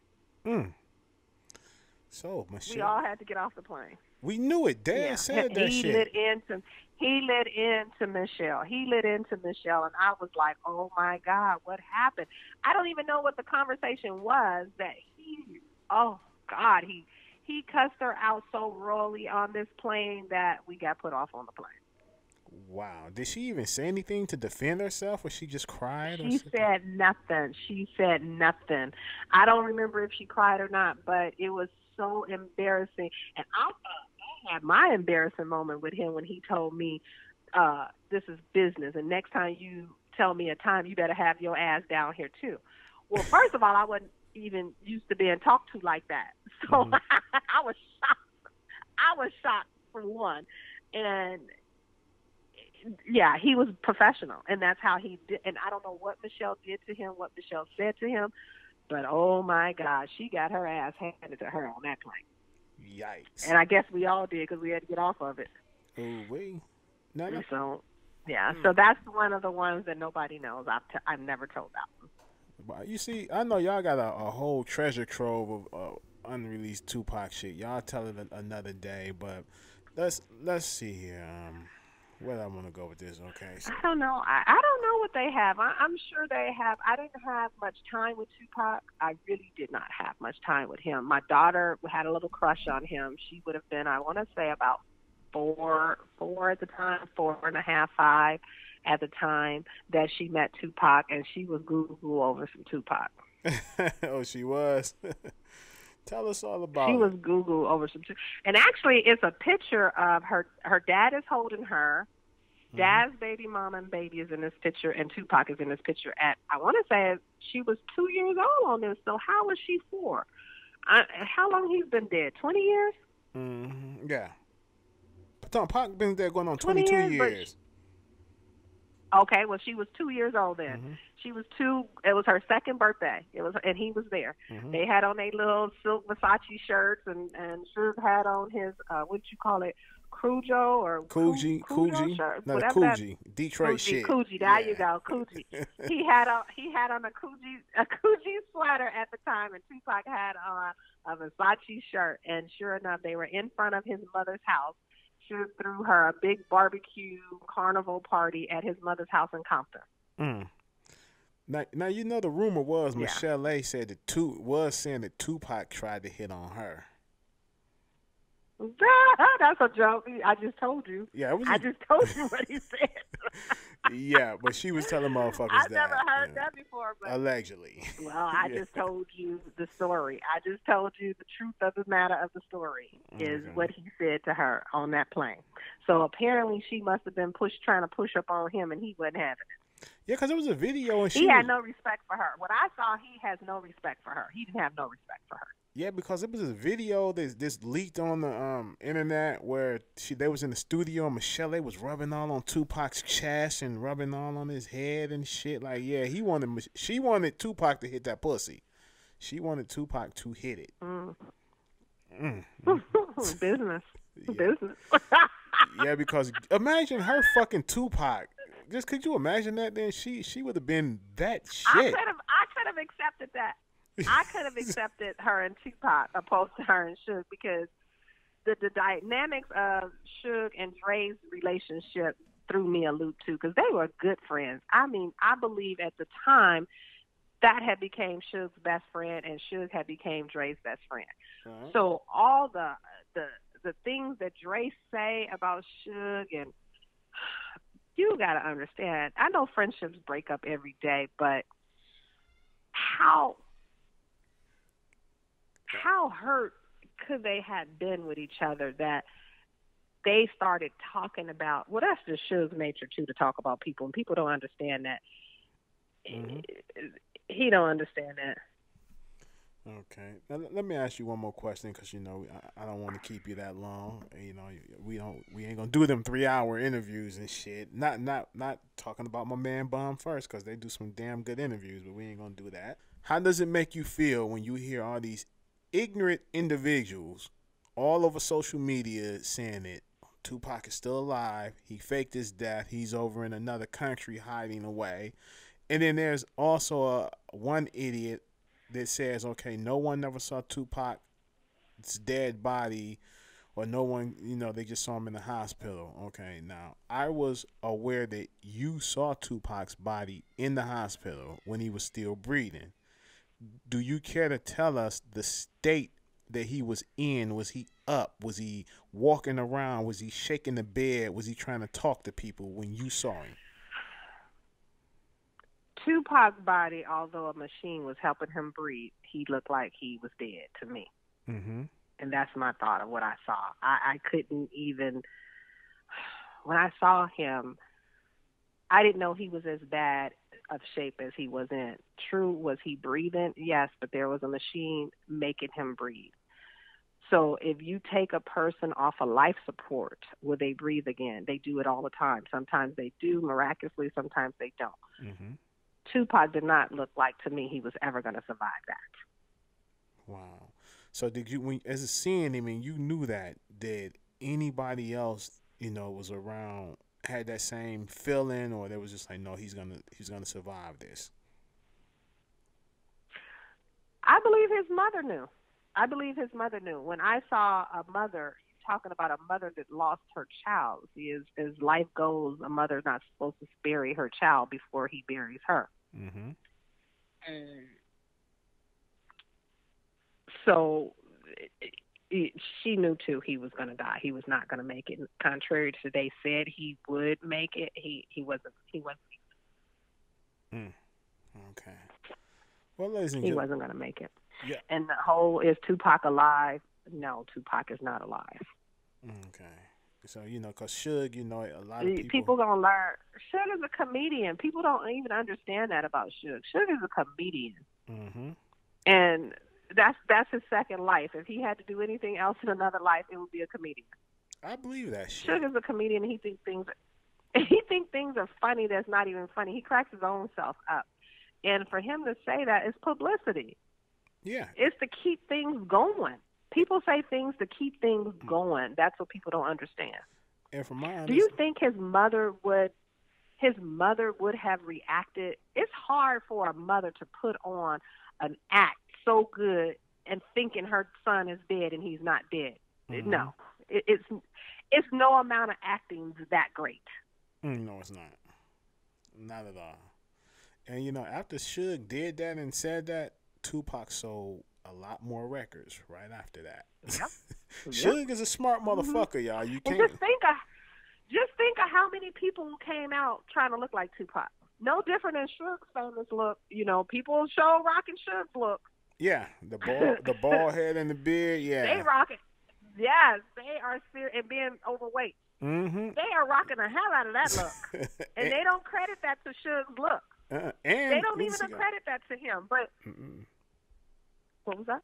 No, and they rocking them big ass cigars like Suge do, bald head motherfuckers. Yep. And that stuff was not popular, but people don't realize. And you can't tell me that that a person is rocking. Even who came out, Rick Ross. Ross came out trying to look like Suge Knight. Mm-hmm. I don't care how many times either Rick Ross got confused as Suge or Suge got confused as Rick Ross. Oh my gosh, I was there one day. Somebody told him, is he Rick Ross? Oh, he might have killed this person that day. Oh my God. And my daughter coming up to him, asking him, is he Rick Ross? And you should see him. He turned red hot. He's so angry. So, it's funny to call Suge Rick Ross. He hates. Sharitha, yeah? Yeah, I'm here. I'm sorry. Yeah. He hated that Rick Ross thing. He hated Rick Ross came out with his look. Yeah, he did. But Suge, he was gangster rocking those big ass cigars. But now you got these wannabe Suge Knights puffing on big ass stogie cigars, looking like a big ass dildo in their mouth. They do look like they sucking on a big ass dildo. Like, what the fuck wrong with these niggas? I don't even like the way a cigar looks at a man's mouth personally. I just think even a cigarette is feminine and a cigar is even worse for a man. I don't think a man should ever smoke at all. They don't know what they look like. That's like a man drinking out of a straw. I don't think that's nothing sexy about a man drinking a straw. Oh, God. You know what? Yeah. When I'm in the Yeah. restaurant and they bring me a drink and they got a straw in that motherfucker, I pull it out. No, I don't do straws. Yeah, you Not better. going. You better, though. Yeah, a man with a straw. That's a woman's thing. And a cigarette looks so much more sexier, and I don't even like cigarettes when people smoke. Looks sexier with a woman smoking than it does a man smoking. Yeah, most niggas say this is cool. And then you make it fat. You make it fat and put it as a cigar, and you think that, oh, yeah, you right about that. I told you. Know? Listen, That I just told you. These niggas walking around looking like they puffing on a big ass dildo. For real. Oh, God, that is funny, Mel. That is funny. It's the truth. Shots fired. Shots fired. God damn it, it's the truth. So you telling me you don't smoke a cigar? Oh, I don't smoke or drink, period. No, I don't smoke. Oh, yeah. Well, I brought some Cuban cigars, some what is the name of that? Some Cohibas back from Mexico. I didn't even know you couldn't get Cohibas in the United States. I didn't know that. Yeah, well, you couldn't get Cohibas over here. Yeah, you can't. I didn't know that. No, you can't. They take them from you? No, you can bring them now. Okay, yeah. I didn't know you couldn't buy them over day. here, but you could buy them in Mexico. You just can't bring them back here. Right, yeah. You can bring them back here now, and it doesn't even matter. It's not even a quantity. It used to be a limit. Right. Now it's not even a limit, but you're talking about in the Monte Cristo. I bought some Monte Cristos and some Cohibas. And, God, they expensive. I'm like, who the hell is smoking up? I might as well smoke up a $100 bill. I wouldn't dare. Yeah, I couldn't dare do it. I think back in the day on the black market here, they was like $100 per cigar or something like that. No, seriously, they were. Well, I paid $70 for one cigar. What the fuck? Is you gonna smoke that? Or you gonna send that to Shug? No, I'm not gonna smoke it. If I could, I would. I don't think you could send them in prison. If I could, I would. Right now, Shug probably pay $500 for that motherfucker. Shit, I need that. Give me that. He probably would. He probably would. And I look at him, too. It's so funny because his lips are black now from smoking. Yeah. He didn't have black lips before. Not his lips are black. But so is he smoking in jail? Yeah. Because here in Michigan, you can't smoke in the jails here. I don't know. Yeah, it's fucked up. I don't know what you could do in jail, Rail. I don't keep up on my jail game. I ain't never been there. Okay. So I don't know what you could do in jail. He did an interview from jail, and I swear I saw him with a cigar in his mouth while he was doing the interview in jail once. Maybe I'm seeing things, but yeah, he did. I think that was a while ago. That was a while alone. Yeah. But then again, that could have been county jail. Who knows? Yeah, I know in prison. No Who knows? cigarettes. I've been visiting Sugar. Okay. Now let me ask you this question, Sharitha, because you come out the streets, you was around the streets coming up. Now, is it cool for any motherfucker to holler they from the streets? They from the world's most dangerous city and the murder capital and all that shit, and then call the DA on the motherfucker? Ain't that basically called snitching right there? And you claiming to be street and then call the DA on the motherfucker? Ain't that snitching? Curiosity is aroused. Yeah. Nowhere around it. Say that. Nowhere around it. Nowhere around that shit. That's snitching, people. That's snitching. When you pick up the phone and call the DA on the motherfucker, that's snitching. Y'all bitches better quit snitching on people. That's fucked up. Oh, well, I got to remember something. I need to say what's up to Boss P. Don. Reggie told me he was my biggest fan. Oh, Boss P. Don. Okay, what's up? Yeah, you got a lot of fans. Shit, let me run them down to you. Jersey D, that's one of your fans. Shit. Jersey D. Yeah, let me see. It's a couple. It's hi, Jersey. What's up? Reggie gonna have a fit. I'm sitting here talking about these people.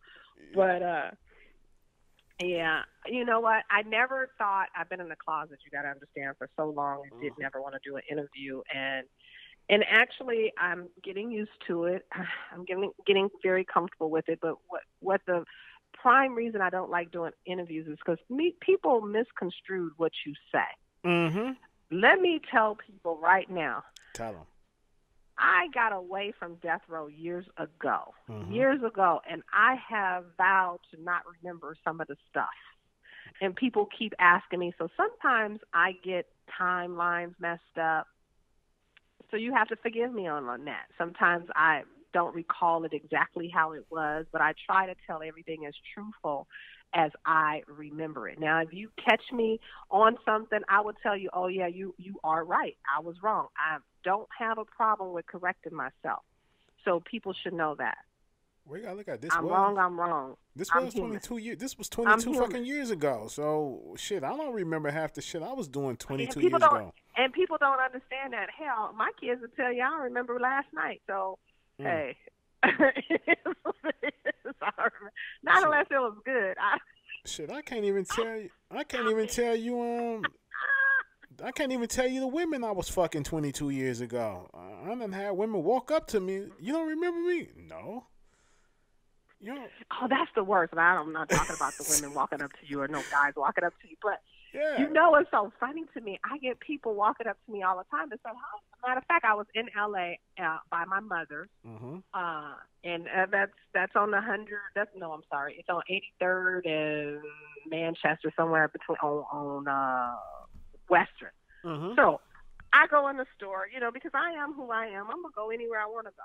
Mm-hmm. So this lady, I'm walking into the store, and I hate the ghetto-ness. But anyway, I'm walking in the store. I get out of my car, walking in the store. This lady comes and says, "Hi, Sharitha," and I'm like, "Hey," I'm all fake. Don't even. Hey, like I know your ass. I don't know you. And so she says, and she got mad. "You don't know me?" I said, "Help me out here, sister. And I'm old now, and you are too."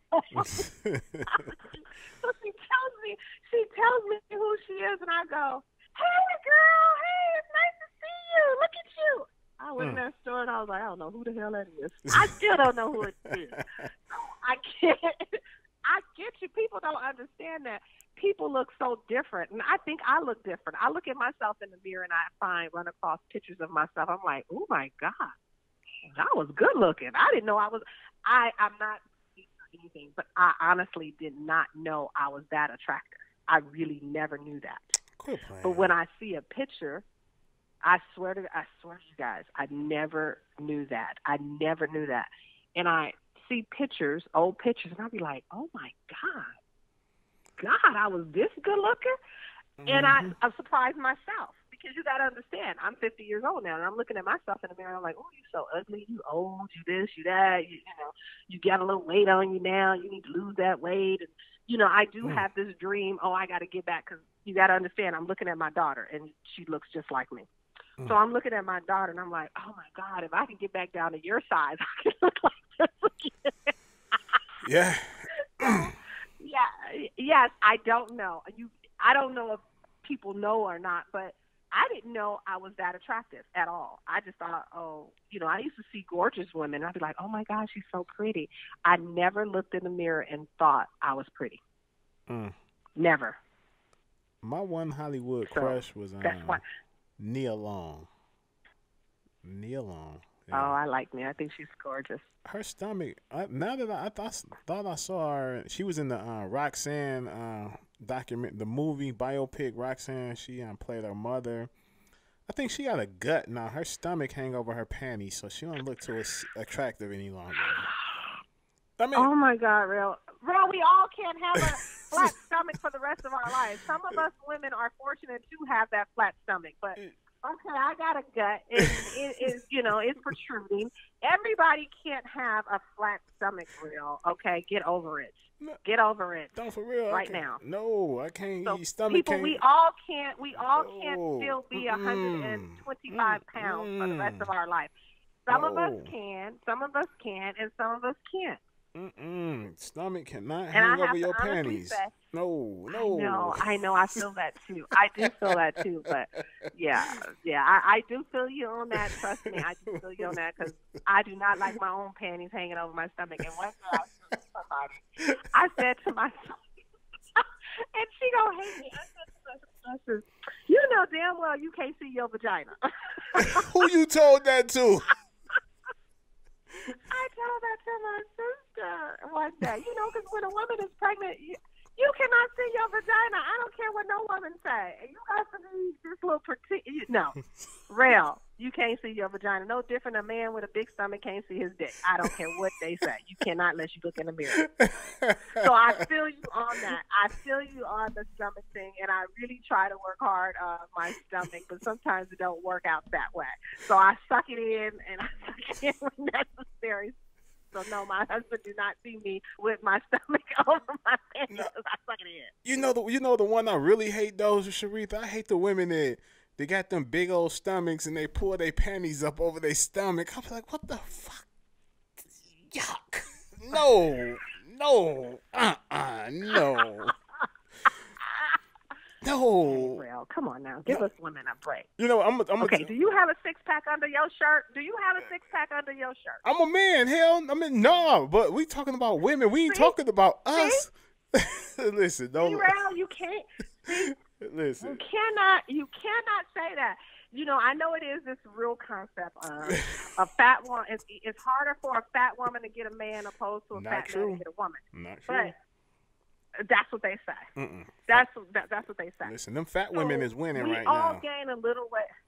Fat women winning right now. In Detroit, they are. In Detroit, they're winning. No, okay. See, some people like fat women, and it's okay. I don't have nothing against it.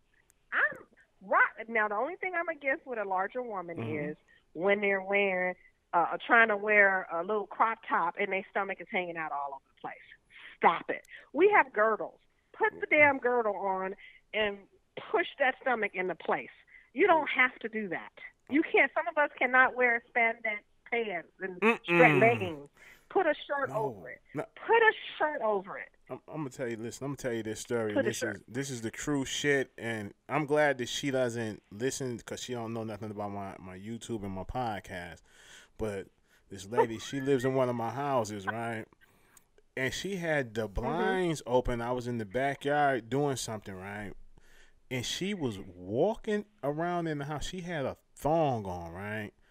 And she had this big ass stomach, and the fucking thong was pulled up over her stomach. And I saw that, and I I almost threw up a little bit in my mouth. And I would never. If she don't put the thong over her, the panties over her stomach, then you won't be able to see that she has on panties. I couldn't hit that. I just couldn't. I mean, listen.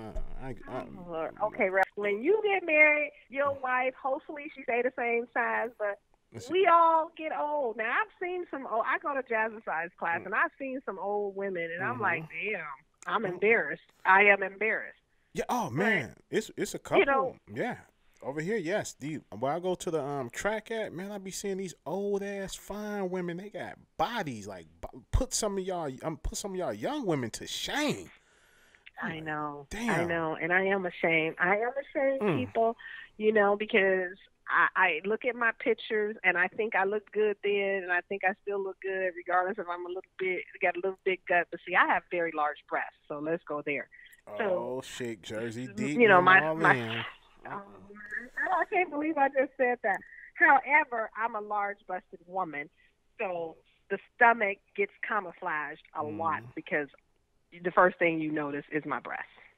Suge, if you listening to this shit, nigga, I'm not even answering. I'm not even gonna comment on that shit. I didn't have large breasts. I didn't have large breasts. I did not have. Shut up. I did not have large breasts in those days. Hey, you know what? Hey, out of respect for Suge, you need to change this story for real because these thirsty guys on here, and hey, I'm riding with Suge. Goddammit. You see, when you get older, you'll say anything. I'm riding with Suge. Fuck what you talking about. No. You'll say anything when you get of age. I told people I'm 50 now. I'm excused. Whatever come out of my mouth is excused. Okay. You know, my mom talks so much crap. She didn't care. You got to say that. Yeah. When I tell my kids, why Granny talk like that? You guys. She can say whatever she want to say. Now I'm at an age where you hit 50. I believe you can say whatever the heck you want to say. Well, should I do that? And I'm only 43. There. I said it. I said I'm 43. Well, yeah, you do. You unfiltered. You're very unfiltered. You know, that's you. That's your personality. That's your personality. So just think when you get to be an old man, your mouth going to be so bad. Oh, yeah. You know, I But tell let's see what these people. Okay, let's go back to some of the questions that these folks want to know about. Well, you know, that was... Because they're going to say you were soft on me, Rail. They're going to say you soft on me. I don't care what you know say. what? They're going to say you didn't ask me the right fuck question. them. I don't give a fuck what they think. I ask what the fuck I want to ask, goddamn.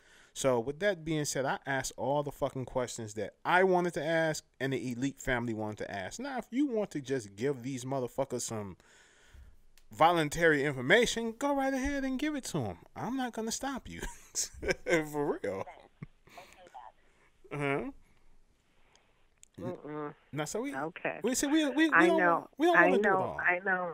You know, I want to have you back on again, so you know I can't ask everything right now. Then I won't have shit when it's time to ask you some more shit. You can't. But you know what? Reggie has clarified so much stuff on your interviews that hell, you can't say nothing wrong because Reggie's memory is so damn good. It's a shame. And I'm like, damn, how do you remember all of that? I can't remember if I have black panties in my drawer or not. How do you remember this? Sharitha, goddamn it, you being a little too goddamn personal with these motherfuckers. Now, goddamn it, I just told you I'm Team Suge, and you over here fucking up, telling me what color panties you got. Nah. The folks on this interview is enjoying it. I can be personal. It's my business.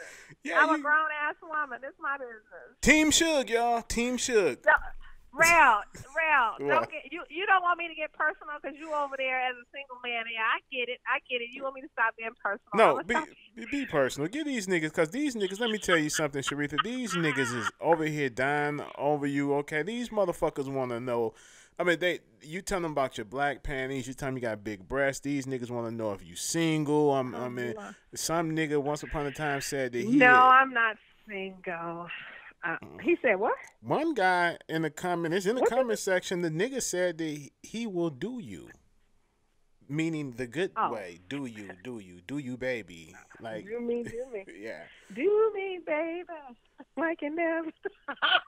No, Sure, I am married. He was a white guy. That was a pink dick, white guy.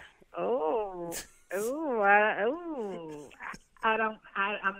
don't discriminate, but I never had no white guy.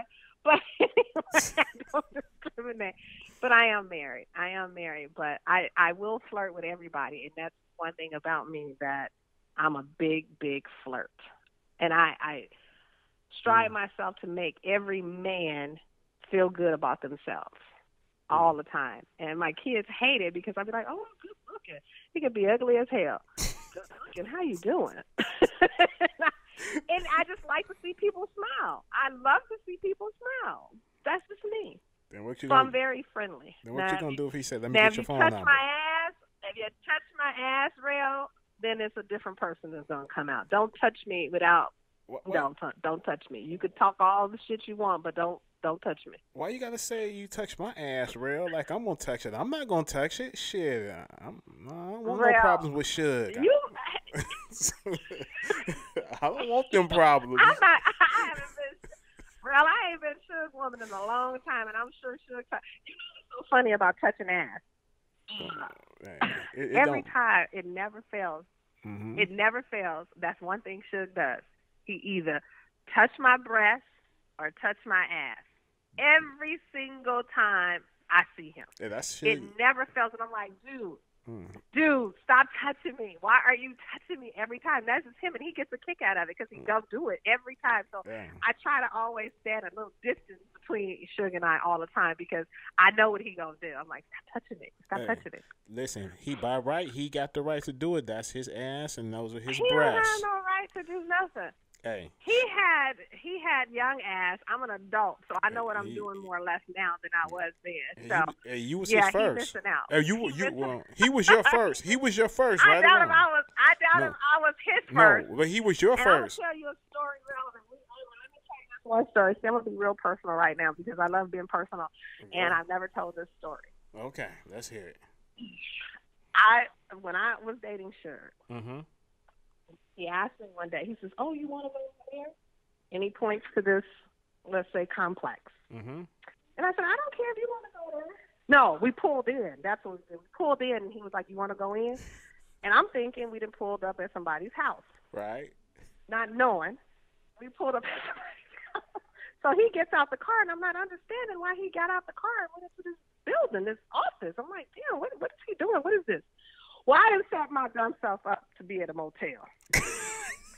And I think that's the maddest Suge have ever gotten. I think that Suge was so angry this day because I made him pay for a hotel room, and he had the key. And I'm like, damn, what this nigga got the key for? How this work? And he opened this, and it was a room with a bed, a dresser, a TV. And I'm like, oh, shit, what did I just get myself into? And he was hot, real. And you're the only person that ever heard this story. Well, and everybody heard it I now. looked at him, I said, everybody heard it now, and I'm okay with it. I'm okay with this story, but I'm giving you something raw that nobody has heard. And I know Reggie's probably going to be cracking up. He's going to be laughing his ass off. Mm-hmm. But I'm telling this story, and you got it first. Okay.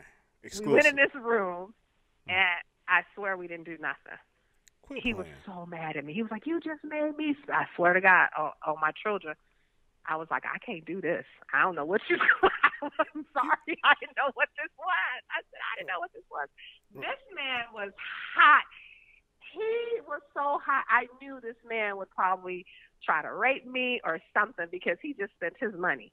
And he didn't. He was mad. He was mad, but you know what I would have did? It wasn't happening. I'm sorry. It wasn't happening. I would have dropped your ass off at home, said, well, baby, let me turn this key in. I walked in the office, I turned the key in, put that bitch in my pocket. Say, baby, I'm going to drop you off. I got to go hook up with a couple of the fellas, and I'll be calling another chick, yo, what's up? I just went and got this room. What you want to do? That room would get, and it would have got used. Done that, he might have done that. He might have done that. I don't know if I can't attest to whether he did it or not, but. And I don't know if I went directly home, but the nigga probably dropped me off at home. I just don't remember all of it. But that's one of my stories that I have with Sugar. You just heard it, folks. You just heard it from my mouth. That is an untold story that you just heard it. So, yes, man, it's another story I have, but I'm saving that for another day. Save it for another day. It was my bad days. The crap that, yeah, we'll save that one for another day. The crap that he talks me into, I'm going to save those little bad stories. But that was a good one, I thought. So you found it funny, too. He was hot, though. Let me tell you what I did one time. He was hot. I remember one time I rented a room. This is back in the day. I rented a room, got my bang on, and let the chick go home, sent her home.